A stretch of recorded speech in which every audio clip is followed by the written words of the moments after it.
Vous êtes en ligne, Bernard.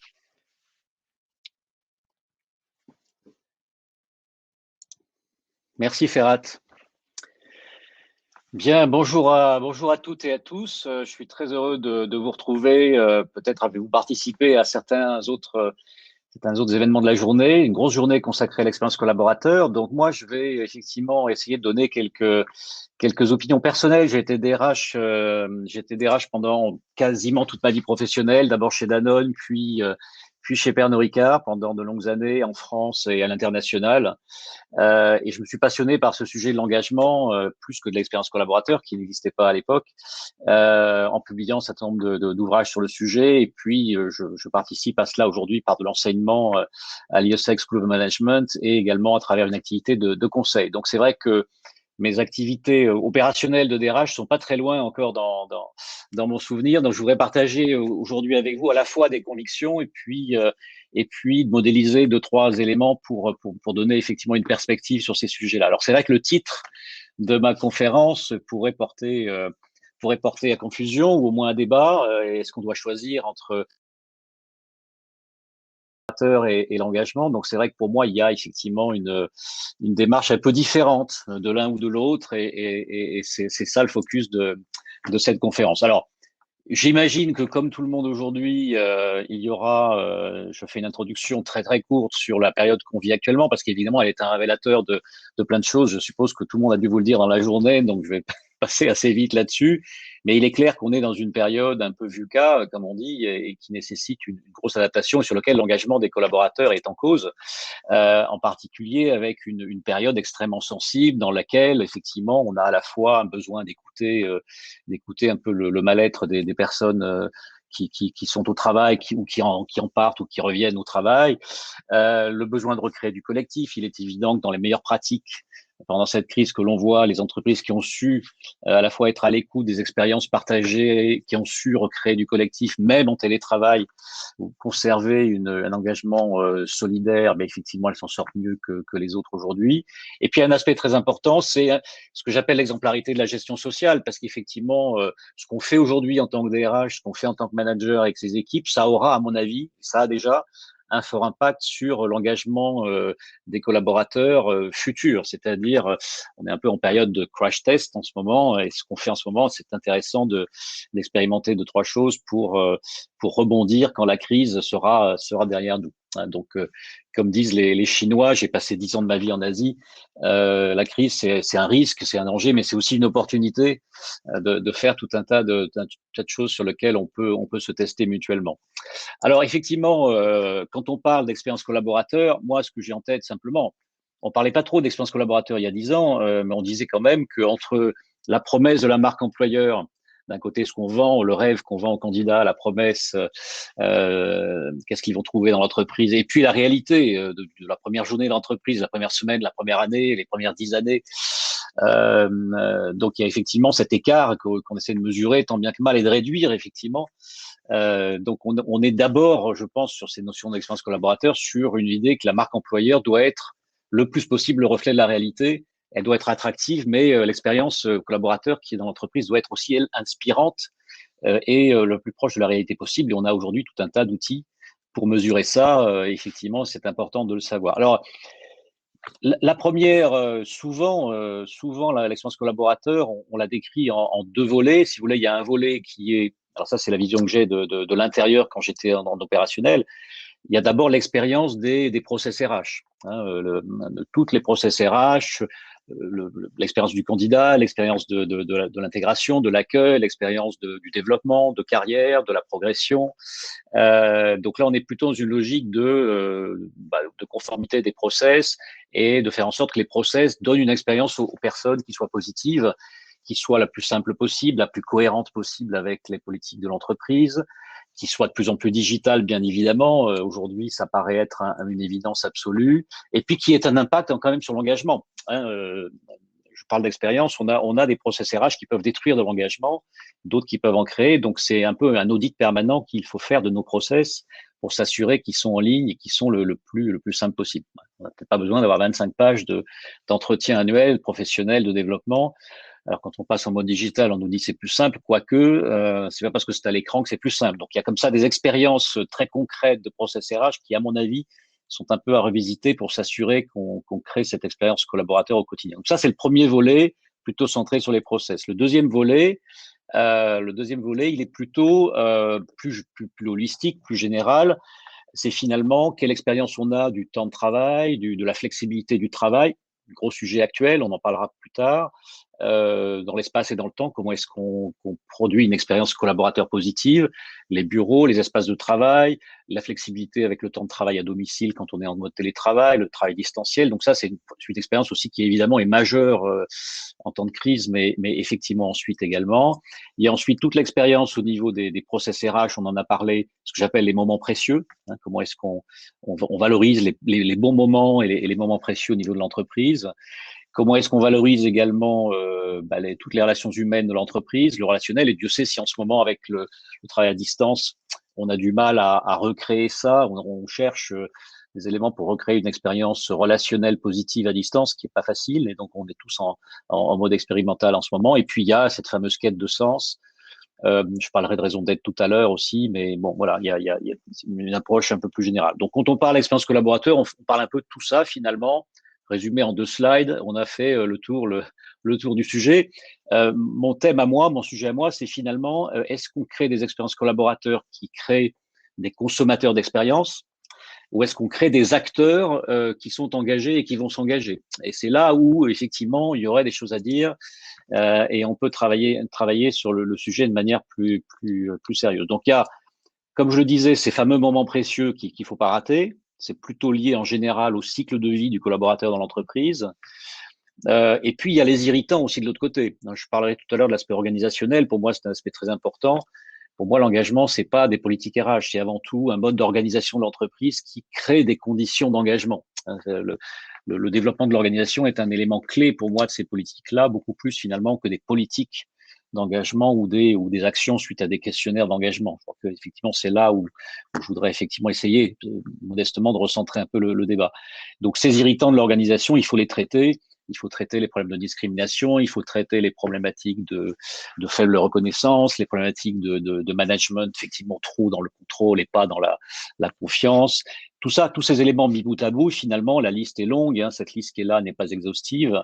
Tous ces éléments-là, ils produisent de l'insécurité, du désengagement, ils produisent des personnes qui vont quitter l'entreprise, ou même pire que ça, des personnes qui vont rester dans l'entreprise et qui vont devenir toxiques parce que désengagées, qui vont être toxiques pour elles-mêmes et pour l'environnement humain autour d'elles. Donc effectivement, on n'est jamais trop attentionné sur la réduction des irritants. Donc c'est une balance, c'est comment augmenter ces moments précieux et comment réduire ces irritants. Bon, finalement, c'est l'expérience collaborateur, pour moi, ça se résume, c'est un bien grand mot, à ces deux aspects-là et à cette balance qu'il faut trouver en permanence. Alors, l'autre sujet, c'est effectivement lié à ça, c'est qu'est-ce qu'on est en train de créer? Est-ce qu'on est en train de créer une expérience qui donne du bien-être aux personnes, qui donne de la qualité de vie au travail, ou bien est-ce qu'on travaille sur l'engagement? Alors, vous me direz, mais tout ça est lié. S'il y a du bien-être, il y a de l'engagement. Je sais pas. C'est un débat, justement. Et moi, j'ai passé 10 ans en Asie. Je reviens en France. Dans ce beau pays où on a des risques psychosociaux, du bonheur au travail. Donc, on a effectivement un peu cette manie en France d'avoir un peu 2 extrêmes dans la façon d'aborder le travail. Soit le travail est pénible et ce sont des risques psychosociaux parce il y a du harcèlement, il y a des fanatiques au travail, etc. Et c'est une réalité évidemment qui peut exister. Je ne la nie pas du tout. Donc soit c'est ça le travail, soit on passe tout de suite dans l'autre extrême qui est finalement le bonheur au travail, les chief happiness officers, un peu en mode bisounours, cocon, etc. Et du coup, moi je cherche un peu la ligne de crête entre tout ça. Et pour moi, dans mon expérience, l'engagement, les contextes dans lesquels j'ai connu des salariés les plus engagés, c'est certainement pas ces 2 extrêmes-là. C'est plutôt des lignes de crête au milieu où on a à la fois des managers qui vont créer de la bienveillance, qui vont protéger leurs équipes. Donc là, on peut parler de bien-être, effectivement. Politique de bien-être, protection, bienveillance. En ce moment, on en a besoin. Mais en même temps, comme dirait l'autre, de l'exigence qui, elle, va faire grandir, va faire peut-être un peu mal aux genoux, mais qui va développer de la performance et de l'engagement, du coup, plus personnel. Donc, c'est toujours finalement, c'est cet étirement entre les deux choses là qu'il faut essayer de trouver. Et l'engagement, pour moi, il est quelque part au milieu. Et si on n'est pas là-dessus, on est sur quelque chose qui est déséquilibré. Donc, c'est effectivement, ce slide-là, il paraît comme ça chouette à regarder, mais il est vraiment vécu de l'expérience et il vient vraiment d'une expérience. Et l'engagement, c'est vraiment quelque chose qu'il faut essayer de trouver au milieu. Alors, pourquoi il faut essayer de trouver un engagement au milieu? Parce que tout simplement, on confond souvent, alors c'est vrai que c'est de revenir aux fondamentaux, on confond souvent ce qui est du domaine de la satisfaction au travail, de la motivation ou de l'engagement. Donc, on a beaucoup de politiques de qualité de vie au travail et de bonheur au travail, même si j'espère qu'on ne prononcera plus ce mot tellement on est sur une escroquerie à grande échelle. Mais bon, je crois que ça y est, on est enfin dans la en fin de série de ce genre de tendance-là, un peu extrême. La satisfaction, c'est ça, c'est finalement j'ai une bonne qualité de vie au travail, je suis satisfait de mon travail, j'ai un équilibre, j'ai un salaire qui est cohérent, j'ai des relations harmonieuses. Bon voilà, je suis plutôt content d'aller au travail, ça se passe bien, mais c'est pas ça qui va faire que je vais m'engager. Après, il y a la motivation. 80% des politiques RH elles sont basées sur la motivation, c'est-à-dire qu'on a des incentives, on a un effort qui est demandé, et on a une rétribution de cet effort. Donc c'est quand même une transaction. Hein, on donne rien pour rien. C'est une transaction. Il y a une gestion de carrière, il y a des bonus, il y a des politiques de campagne ben. Voilà. Et puis ça crée une motivation. Et c'est super important, évidemment, loin de moi l'idée d'enlever cet aspect-là des choses. Ben, l'engagement, si on regarde bien, j'ai essayé d'apporter ma propre définition avec cinq critères pour moi qui définissent ce que peut être de l'engagement. On s'aperçoit qu'il n'y a pas d'argent dans l'engagement, il n'y a pas de conditions de travail. J'ai même connu des situations où les conditions de travail étaient vraiment loin d'être parfaites, voire même très très négatives, et dans lequel il y avait un super engagement. Donc c'est pas, on n'attend pas d'être satisfait puis motivé avant de s'engager. On est sur d'autres terrains. On est sur la quête de sens, on va en parler tout à l'heure. Est-ce que mon travail fait du sens? Est-ce que je me reconnais dans ce que veut faire l'entreprise? Est-ce que j'ai un attachement émotionnel avec mes collègues, mes pairs, mon équipe? Est-ce que j'adhère quand même aux objectifs et aux valeurs de l'entreprise tels qu'ils sont définis, ou est-ce que je fais juste mon boulot pour avoir une rétribution?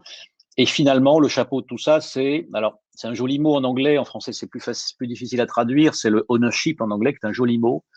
Malheureusement, en français, c'est pas évident à traduire. C'est pas le sentiment d'appartenance, ça serait plutôt la motivation, mais c'est le sentiment d'appropriation, c'est dans l'autre sens. C'est-à-dire, c'est mon entreprise, c'est mon équipe. Hein, quand vous prenez un verre avec des amis en ville, comment vous parlez de votre travail, quand vous dites je, quand vous dites mon, ma, c'est quelque part, vous êtes engagé. Il y a un certain type d'engagement. Vous êtes approprié les choses et ça veut pas dire ça peut pas dire que vous avez des actions de l'entreprise. L'aspect actionnariat n'a rien à voir là-dedans. C'est pas parce qu'on a des actions qu'on se sent davantage engagé. On peut être peut-être propriétaire d'actions, mais ça justifie pas qu'on puisse parler d'engagement à ce niveau-là. Donc, on est là-dessus finalement. On est sur des choses qui sont finalement beaucoup plus, qui n'ont pas d'équivalent monétaire évidemment, et qui sont beaucoup plus qualitatives. Alors, une fois qu'on a dit ça, je considère qu'on peut motiver quelqu'un, mais on peut pas engager quelqu'un. On peut créer des conditions dans lesquelles les personnes vont avoir envie de s'engager, ce qui est pas vraiment la même chose. Coproduction, l'engagement entre plein d'acteurs, c'est d'abord ce que fait l'organisation, l'entreprise, les politiques, de qualité de vie au travail, de motivation, d'engagement. Tout ça, ça fait quand même un tout qui fait que les gens vont avoir envie d'y aller, de s'engager. Après, il y a tout le travail du manager qui doit créer les conditions de créer de l'engagement autour de lui, avoir une équipe engagée et des collaborateurs pris individuellement engagés. Mais il faut aussi que les collaborateurs puissent avoir envie de travailler, de réfléchir sur leurs priorités professionnelles, sur leur engagement, sur la façon dont ils ont envie de s'investir ou pas au travail, plus ou moins. Et puis l'équipe également doit réfléchir sur son mode de coordination entre elles.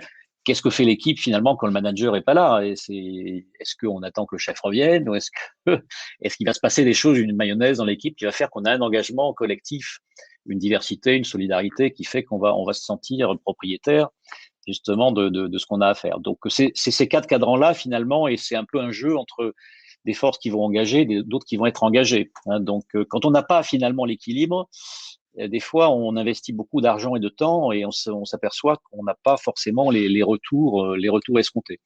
Donc pour moi, j'encourage beaucoup, je l'ai fait souvent, je l'ai fait en tant qu'opérationnel, et je le fais maintenant en tant que conseil, mais essayer d'avoir une espèce d'auto-diagnostic, d'auto-engagement du collaborateur, de réfléchir à ses propres valeurs, ses propres priorités, qui peut amener à prendre des décisions d'ailleurs de rester dans l'entreprise, de quitter, ou au contraire voilà, d'être en ligne, d'être aligné quelque part entre ce qu'on a envie de faire et puis ce qu'on va faire pour ses collaborateurs, pour ses supérieurs hiérarchiques, pour ses collègues, au niveau de l'entreprise. Et c'est un peu comme ça cet échange un peu dans les deux sens quelque part qui définit pour moi, qui définit ce qu'est l'engagement. Donc ça c'est important. Alors, dans cette demi-heure qu'on passe ensemble, on n'a effectivement pas le temps d'être trop en détail, mais je suis amusé à créer un petit modèle avec différents profils d'engagement, depuis les très désengagés jusqu'aux super trop engagés, on va dire. Donc ça, ce sont des outils qui peuvent permettre effectivement d'abord de travailler sur son propre engagement, de réfléchir à où est-ce qu'on en est dans son engagement au travail, dans sa relation avec le travail. Et puis, ça peut aider également les managers en fonction des profils de collaborateurs. Ou est-ce qu'on parle de gens très désengagés, donc toxiques pour eux-mêmes et pour l'organisation? Est-ce qu'on parle de personnes surengagées?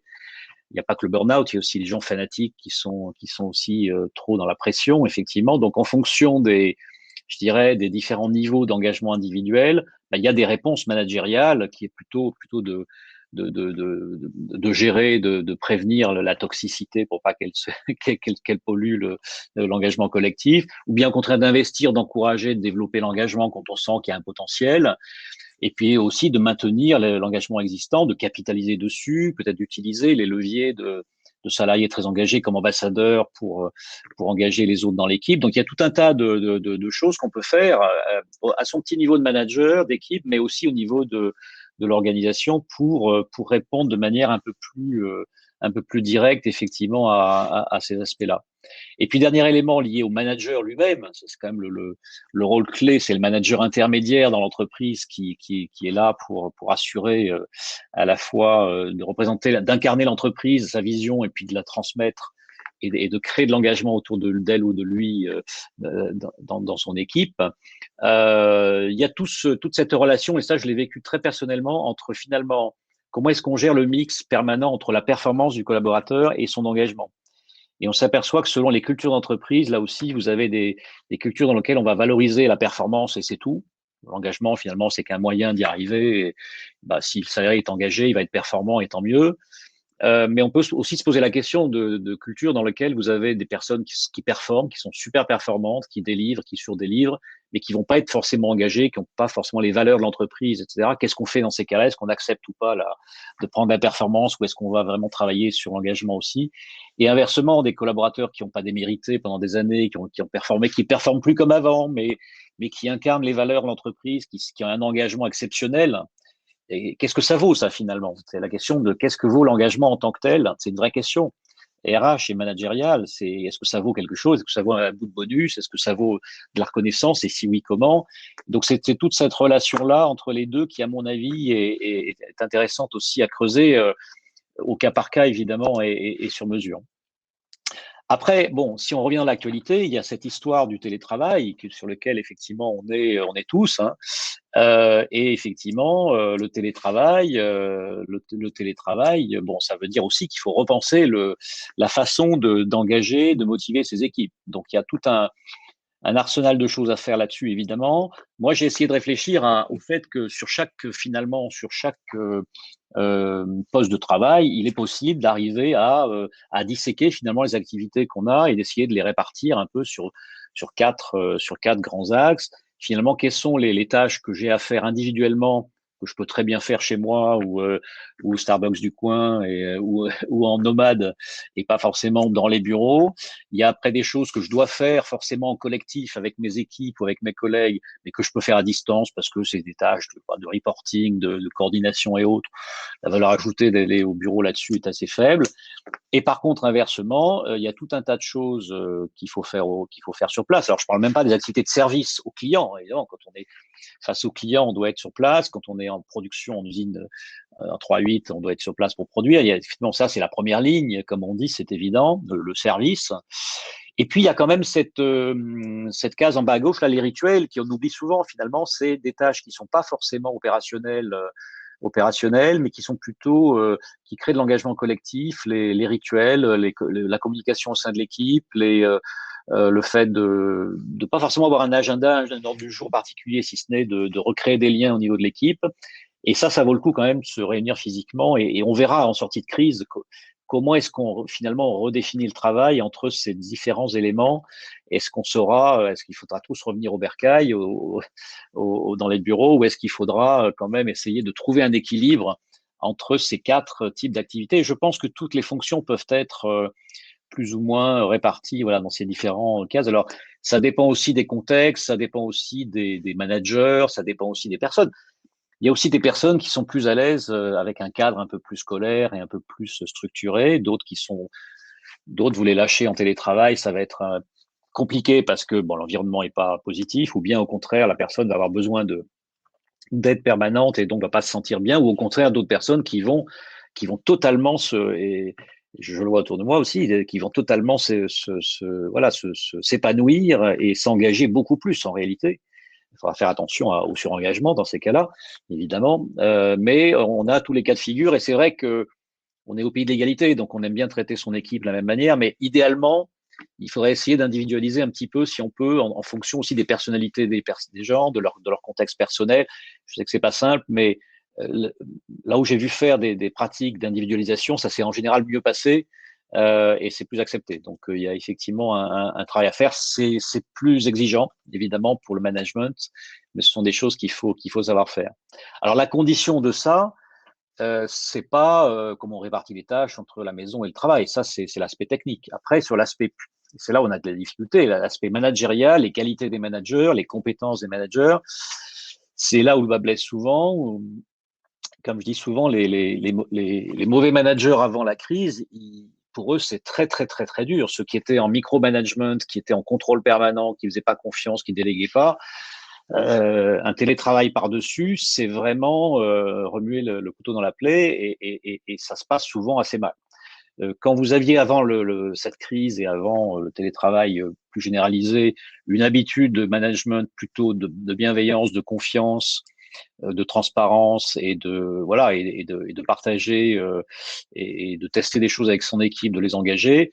Effectivement, après, l'aspect télétravail par-dessus, ce n'est qu'un aspect organisationnel supplémentaire qui se rajoute, mais ça va pas effectivement changer. Donc finalement, c'est aussi cette nouvelle manière de travailler, un peu un test, là aussi grandeur nature, sur les qualités de nos managers et comment est-ce qu'on peut les aider à développer ça. À mon avis, certains on pourra les aider, d'autres pas, et il y aura effectivement un peu peut-être une sélection naturelle qui se fera à ce niveau-là.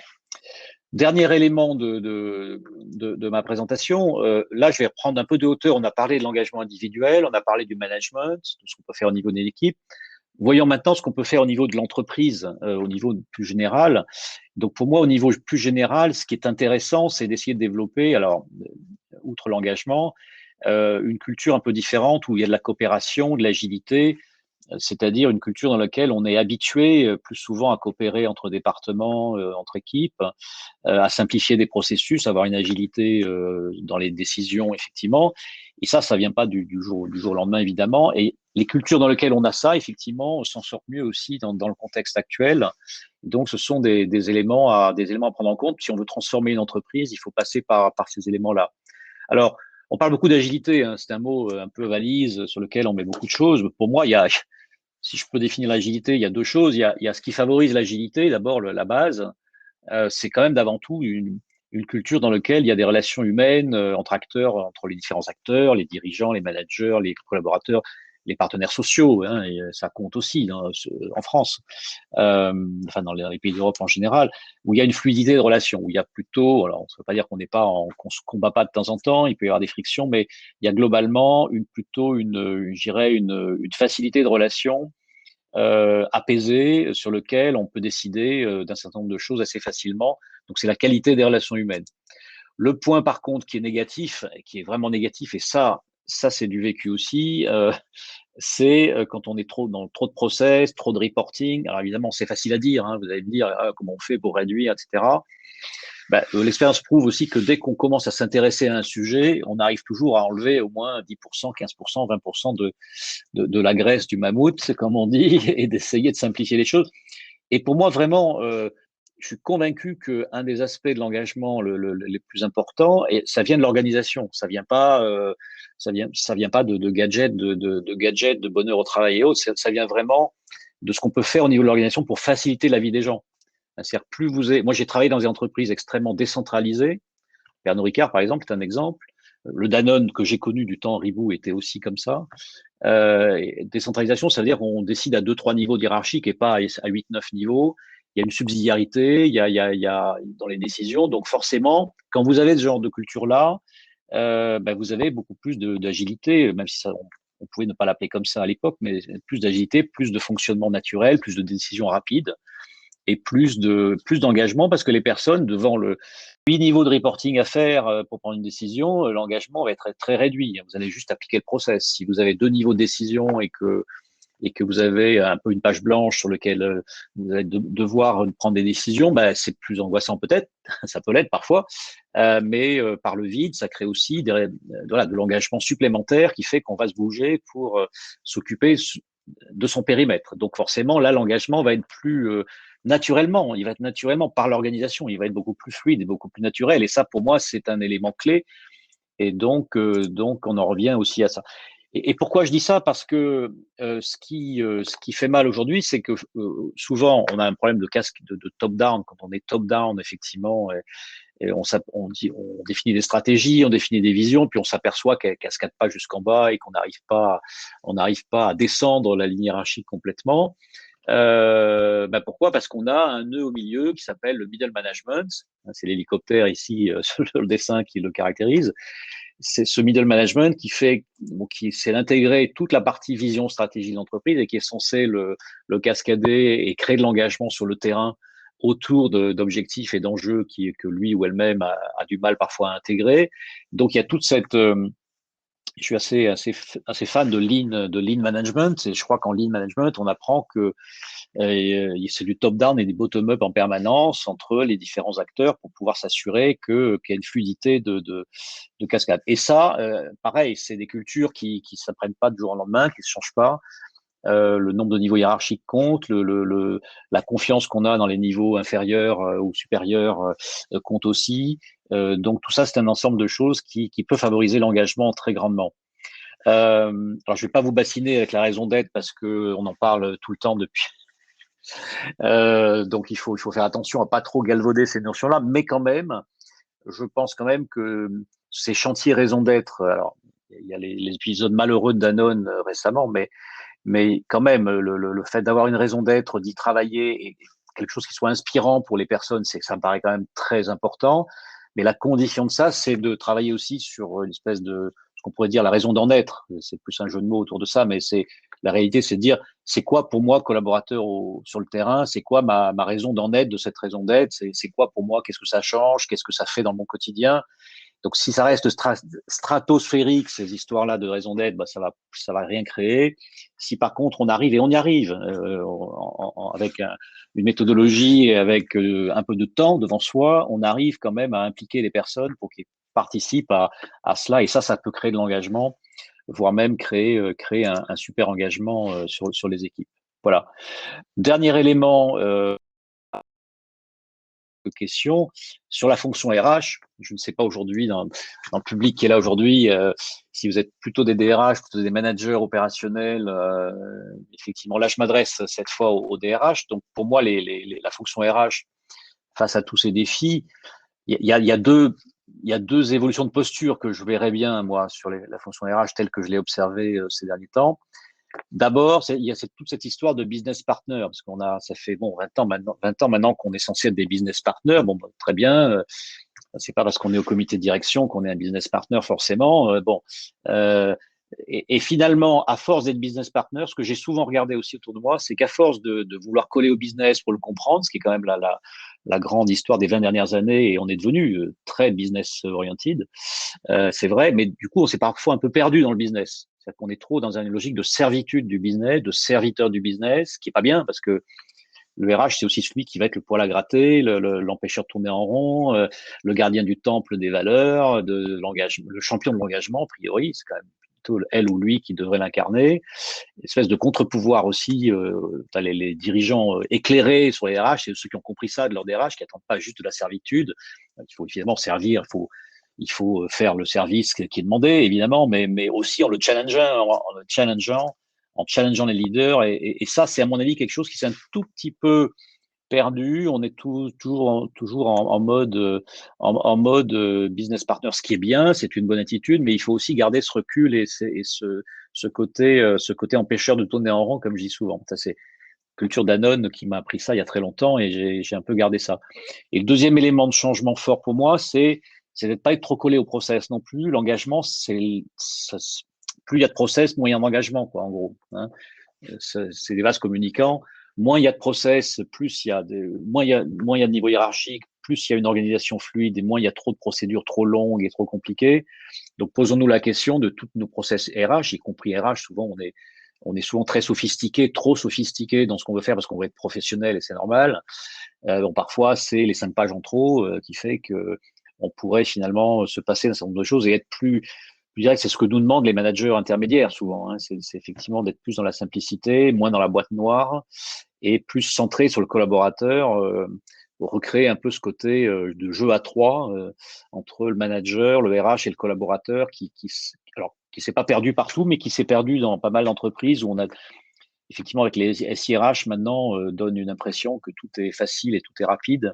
Mais il faut aussi garder du contact et voilà, que ça reste une fonction humaine. Sinon, la fonction va peut-être disparaître. Certains le disent. Bon, moi, je n'y crois pas un instant. Mais il faut qu'elle se transforme effectivement. Et ça, c'est mes deux en concours sur la fonction RH. Voilà. Voilà. Dernier slide pour dire bon, finalement c'est un peu la quête du Graal, hein, cet engagement. On n'arrive toujours pas à trouver le maximum d'engagement et on cherche, on cherche. Donc c'est plutôt un chemin qu'un objectif. On peut pas dire je veux que les salariés soient engagés et puis après c'est terminé. C'est toujours une recherche permanente. C'est plutôt ce qui compte, c'est plutôt le chemin qu'on emprunte.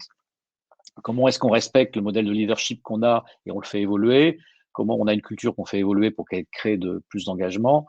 Et puis, retravailler sa chaîne de valeur RH, ses process pour avoir des personnes qui sont plus engagées. Donc ça nécessite, comme on a vu, beaucoup de coproduction et beaucoup de travail en commun. Voilà, pour créer ça. Donc moi, j'essaie de rester, voilà, authentique aussi. Donc, souvent mes slides sont très formalisés, c'est vrai, mais j'essaie aussi d'y mettre du vécu. Et je crois quand même que ce qui manque, franchement, aujourd'hui, c'est plutôt ça. C'est facile à dire peut-être, mais de l'authenticité et de donner un peu de la proximité aux personnes pour qu'elles puissent avoir envie d'y aller, quoi. Et l'engagement, c'est ça quelque part. Et donc, pour rebondir sur la journée qui est liée à l'expérience collaborateur, effectivement, cette expérience collaborateur, pour moi, c'est comme une pièce avec le recto et le verso, c'est-à-dire qu'il y a c'est une même pièce de monnaie avec les deux versants. Il y a l'expérience de collaborateur d'un côté, l'engagement de l'autre. Tout ça, ça marche ensemble. Allez, c'est pas des choses qui sont opposées. Mais attention quand même à pas être dans un monde où on crée des expériences. On veut à tout prix on veut une expérience client, on veut une expérience consommateur. Maintenant, on veut une expérience collaborateur. Donc, je mettrai un peu le haut là-dessus en disant oui, mais non, finalement, certes, il faut créer de l'expérience, mais il faut aussi que les collaborateurs s'engagent eux-mêmes en retour de cette expérience. Sinon, on va créer des consommateurs d'expérience qui seront satisfaits, mais peut-être pas engagés. Hein. Et ça, c'est dangereux parce que c'est une spirale qui peut être effectivement, qui peut être dangereuse à terme. Voilà. Alors, j'ai pas eu le temps de regarder le chat sur le sujet. Vous aurez de toute façon les slides. Vous pouvez également, je crois que c'est prévu. Vous aurez un lien qui vous permettra d'accéder. Alors, je viens d'écrire un livre blanc qui est diffusé gratuitement en ce moment hein, sur les réseaux sociaux, donc vous pourriez accéder. Tout le développement de ce que je viens de dire ici ce soir est dedans. Voilà, donc je serais ravi de répondre à quelques questions s'il y en a. Je regarde maintenant mon chat. Une question sur l'engagement des seniors. Sachant qu'à 50 ans, on peut avoir encore 15 ans à travailler, je confirme. Ça, c'est moi qui commente. Donc, le problème n'a rien à voir avec 58. 58, ah oui, c'est moi. Je sais pas comment vous avez deviné. Comment maintenir ou développer l'engagement? Bon, je pense que souvent des deux bouts de l'omelette. Il y a les jeunes et il y a les seniors. Et en fait, ces deux populations-là ont les mêmes problèmes. En fait, c'est dur de démarrer. Avant 30 ans, c'est difficile. Et après 50, c'est difficile. Bon, je ne dis pas qu'entre 30 et 50, on est peinard, mais quand même, on a, et en particulier en France, on a quand même un problème avec ces deux bouts de l'omelette, le début du marché du travail et la fin. Alors que ce sont deux populations qui finalement vivent un peu les mêmes choses, un peu de précarité, une aptitude par contre à une certaine flexibilité, parce que effectivement, on parle beaucoup de slasher aujourd'hui, de mode slasher, où tous les plus de 50 ans ne peuvent pas tous être freelance, etc. Bien évidemment, mais la question, c'est, il y a plein de think tanks un peu partout qui réfléchissent à ça, c'est comment faire travailler finalement peut-être des seniors avec des startups, peut-être faire des attelages de ce type-là. Et puis quand même pour les grandes entreprises, et ça c'est le truc qu'on a raté en France vraiment, j'ai pas vu ça en Asie, j'ai pas vu ce genre de choses. On garde nos seniors longtemps. Je me dirais qu'il n'y a pas de retraite là-bas, donc c'est peut-être une raison. Hein. Oui, chaque écosystème est différent, mais c'est vrai que on a raté cette étape de maintenir les seniors dans l'emploi, comme on dit. Donc il faut essayer de le faire à l'extérieur de l'entreprise, essayer de voir comment on peut utiliser ces compétences-là, mais c'est un sujet et je vois pas beaucoup de candidats à la présidentielle qui en parlent pour l'instant. Et donc, j'espère qu'on aura des politiques plus audacieuses là-dessus, parce qu'on parle beaucoup des jeunes, à juste titre en ce moment. Et le senior, ça va devenir un sujet. Et effectivement, à 50 ans, on a 15 ans devant soi. Euh, et donc, c'est une vraie question sur laquelle j'ai pas la réponse, mais je pense que l'engagement reste intact et exceptionnel de beaucoup de personnes, contrairement aux idées reçues de plus de 50 ans, et on le voit tous les jours. Et il y a une matière humaine qui est totalement en jachère et qu'il faut, à mon avis, réactiver. Donc, merci pour votre question. Effectivement, merci à vous. Alors, je ne vois pas d'autres questions pour l'instant. Le replay. Bonjour, il y a beaucoup de bonjours, beaucoup de merci, ce qui est toujours sympathique. Merci à vous. Est-ce que la promotion de la culture RSE serait très bénéfique sur l'engagement et la performance durable? Voilà une bonne question. Voilà une bonne question qui est dans l'actualité. Souvenons-nous le cas Danone. Écoutez, j'ai été chez Danone pendant 10 ans. Enfin, j'étais chez BSN, en fait. C'était le Danone des Ribous. Vous avez vu ce qui est arrivé à Danone. Vous avez vu ce qui se passe quand on va effectivement alors, j'ai aucun jugement de valeur dans ce que je dis, mais effectivement, la RSE, la raison d'être, tous ces développements de politiques de développement durable qui deviennent le sociétal, finalement, au sens large, ça devient un sujet extrêmement important pour l'engagement. Pourquoi? Parce que les jeunes générations sont extrêmement friandes de ces sujets-là. Donc, je ne dis pas qu'il faut juste faire ça pour les jeunes. En soi, c'est important. La RSE est en soi 80% des sujets de RSE auxquels je crois profondément. Maintenant, pour moi, le piège, c'est que souvent, on s'aperçoit que, voilà, pas souvent, parfois, souvent c'est un peu sévère, on s'aperçoit que certaines entreprises utilisent finalement le sociétal aujourd'hui comme paravent du social. C'est-à-dire qu'il ne faudrait pas que faire de la RSE, ça soit que de la communication. D'abord, il ne faut pas que ce soit que de la communication, mais même quand c'est pas que de la communication, il ne faudrait pas que ça remplace les politiques de développement de l'engagement interne en termes de social, de salaire, de carrière, de tous les aspects traditionnels qui fait que les personnes vont s'engager aussi d'abord pour un parcours professionnel.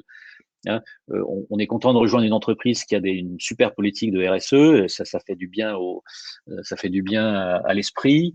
Mais une fois qu'on a ça, ok, la vie professionnelle se résume pas à ça. Donc, faut faire attention à pas trop se perdre effectivement là-dedans. Même si c'est un élément clé de la marque employeur, c'est sûrement un élément clé aussi de la motivation interne, mais c'est loin d'être suffisant. L'engagement n'est-il pas également en fonction des valeurs, de l'éducation, du contexte social du collaborateur, indépendamment de l'entreprise et son management? Oui, l'engagement, c'est aussi, je l'ai pas mis là, j'ai pas mis ce slide aujourd'hui, c'est très contextuel aussi. C'est lié. Vous allez dans plusieurs pays dans le monde, vous n'avez pas le même type d'engagement. Si vous êtes en mode start-up, TPE, PME, ETI, en grande entreprise, c'est pas les mêmes process, la même organisation, donc vous avez des différents engagements. Et puis vous avez également des différences sociales et individuelles. Cela dit, moi j'ai travaillé en usine de production pendant longtemps chez Danone et j'ai travaillé ensuite avec des populations de cadres supérieurs, donc col bleu, col blanc, comme on dit. Et le niveau d'engagement est absolument il peut être exceptionnel des deux côtés ou très mauvais des deux côtés. C'est-à-dire qu'il n'y a pas Je crois pas du tout à une approche, les cadres sont plus engagés et les ouvriers employés le seront moins. Alors pas du tout. J'ai pu voir les 2 extrêmes des 2 côtés, avec voilà, des personnes engagées, quel que soit leur contexte social et d'éducation. Ça vient de la alors, je ne veux pas revenir sur l'éducation évidemment, ça nous emmènerait très loin, mais il y a des personnes qui sont naturellement très engagées et des contextes d'entreprise dans lesquels on peut aussi engager. Dans une usine de production, on peut faire des choses exceptionnelles, y compris quand l'usine ferme, d'ailleurs. Hein, j'ai eu à gérer ça et le niveau d'engagement à ce niveau-là, de trouver des solutions pour les gens et autres, c'est très émotionnel aussi. Donc effectivement, ça traverse pour moi les niveaux négatifs, les niveaux sociaux, ça très clairement. Stéphanie partage. Merci Stéphanie. Alors, est-ce qu'il y a d'autres questions?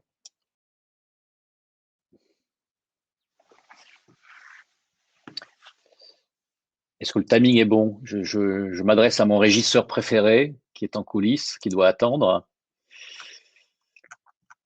Il reste 6 minutes de conférence, mais ça, c'était déjà il y a quelques temps. Voilà, donc si vous n'avez pas d'autres questions, nous allons conclure puisque je crois que nous sommes censés arrêter à 45, 2 minutes. Bon, alors est-ce qu'il y a une dernière question? 2 minutes. En 2 minutes, j'en profiterai pour dire que bon, évidemment, je ne vous vois pas, c'est toujours un peu frustrant, mais si vous souhaitez aller plus loin sur le sujet, ben, vous aurez mon livre blanc qui sera accessible après le webinar, vous aurez le deck de slides, et puis voilà, toujours heureux d'échanger si je peux vous aider en quoi que ce soit dans votre pèlerinage sur l'engagement, la quête du Graal, comme on a dit. Voilà. Ah, comment mesurer l'engagement, Cécile? On ne peut pas mesurer l'engagement. Ça, c'est une tarte à la crème. On ne mesure les mesures d'engagement de type quantitatif, les enquêtes, etc. C'est utile, mais ça mesure l'humeur du moment et en aucun cas l'engagement. Alors ça, j'ai pas le temps de répondre en plus de temps aujourd'hui, mais ça c'est un des sujets effectivement qui mériterait un développement. C'est qualitatif l'engagement. C'est qualitatif, c'est pas du tout une question de mesure. Et arrêtons de tout mesurer. Il faut sentir les choses. L'engagement, ça se sent, c'est du qualitatif, du managérial, de l'organisationnel, et à un moment donné, bon, il y a des indicateurs. C'est pas parce qu'on a 87% de satisfaits à la dernière enquête qu'on a de l'engagement dans l'entreprise, sinon ça se saurait. Voilà, c'est ma réponse, un peu provocatrice, mais qui vient du vécu également. Voilà.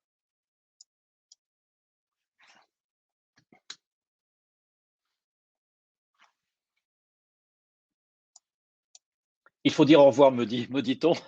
Donc je dis au revoir. Au revoir à tous. Merci d'être venu ce soir. Et puis je vous souhaite une bonne fin de journée. Et encore une fois, à votre écoute si vous souhaitez en savoir plus. Merci beaucoup.